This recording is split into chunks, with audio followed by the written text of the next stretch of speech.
जगदीशपुरा कांड के बाद मंत्री आए सामने। कैबिनेट मंत्री योगेंद्र उपाध्याय पर लगे हैं गंभीर आरोप। जमीन कब्जे में संलिप्तता के लगे हैं आरोप। योगेंद्र उपाध्याय ने मीडिया के सामने रखा अपना पक्ष। मुझे बदनाम करने के लिए रची गई है साजिश। साजिश में भाजपा नेता भी हैं शामिल। सीएम के संज्ञान में भी लाएंगे पूरा प्रकरण। देहात के सांसद पर साधा कैबिनेट मंत्री ने निशाना। कहा, जब नीचे ऋषि मुनि तपस्या करते हैं तो हिलता है इंद्र का सिंहासन। सैफई के मनोज यादव को बताया मास्टरमाइंड।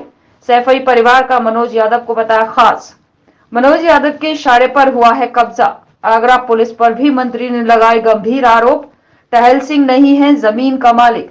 टहल सिंह के कई कारनामों की लिस्ट मीडिया को कराई मुहैया। क्या कुछ कहना है आपको इसको लेकर? देखिए, अनावश्यक रूप से कुछ राजनीतिक विद्वेष में लोगों ने मेरे नाम को शामिल किया और आधार दो बताए। पहला आधार तो ये बताया कि एक एग्रीमेंट 20 साल पहले का, एग्रीमेंट की ब्याज 1 साल थी, एग्रीमेंट की ब्याज खत्म हो गई, एग्रीमेंट खत्म हो गया। बल्कि मैं अपने बिहाफ पर कहता हूँ, मैंने तो 6 महीने पहले विड्रॉ कर लिया था। जब मुझे लगा इस जमीन में कोई विवाद आ गया तो मैंने ऋषि गुप्ता के साथ एग्रीमेंट हुआ था।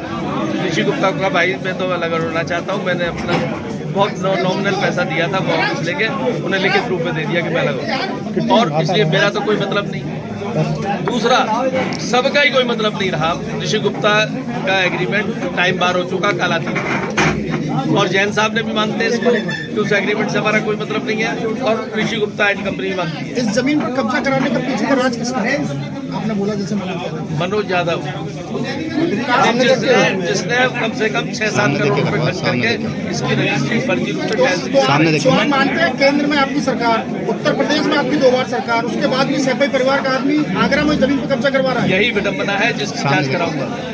आपने कहा कि 84 में अटल सिंह जो है उन्होंने विड्रॉल कर लिया था और पैसा लेके चले गए।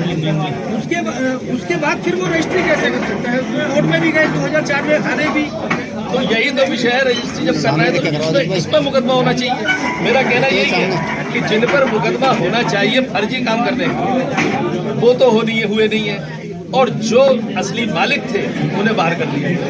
2004 में इसका आप नाम ले रहे हैं, इसका राजनीतिक बैकग्राउंड क्या है? निकटतम व्यक्ति है सैफई परिवार।